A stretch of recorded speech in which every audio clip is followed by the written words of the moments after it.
8 వసంతాలు. నేనైతే ఈ సినిమా చూడలేదు, నాకు అర్థం కాక అడుగుతున్నా అసలు ఎందుకు హీరోయిన్ తప్ప హీరో ఎక్కడ కూడా కనట్లేదు. ఆ అమ్మాయి మొన్న నాన్ చాక్స్ తిప్పుకుంటా ప్రీ రిలీజ్ ఈవెంట్లో కొద్దిగా బిల్డప్ అయితే ఇచ్చిందనమాట. దాంతో అందరూ ఇది ఎక్కడ బిల్డప్ అంటే ఒకటి చూడండి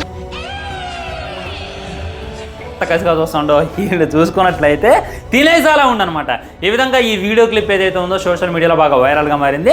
నాకు కూడా అయితే అనిపించింది 8 వసంతాలు అనేటటువంటి సినిమా గురించి నేను విన్నా. అదేంటంటే సినిమా బాగానే ఉంది అది ఇది అన్నారు, కానీ సినిమా ఎందుకు బాక్స్ ఆఫీస్ వద్ద విజయం సాధించట్లేదు. చాలా నిజం చెప్పాలనంటే నేను ఆల్రెడీ డే 1 వెళ్ళా. డే 1 మ్యాట్నీ షోకి వెళ్ళినప్పుడు అక్కడ షో అయితే క్యాన్సిల్ అయిపోయింది. అంటే ఎక్కువ మంది జనం రావడం వల్ల ఆ షోని అయితే క్యాన్సిల్ చేయడం జరిగింది.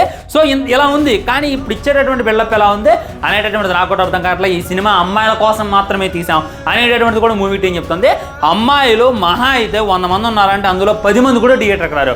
అబ్బాయిల కోసం తీసాం, అర్జున్ రెడ్డి సినిమా తీసామనండి ఈజీగా బ్లాక్ బస్టర్ చేస్తారు. ఎందుకంటే అబ్బాయిలు 100 మంది ఉంటే 99 మంది థియేటర్లో కూర్చుంటారు.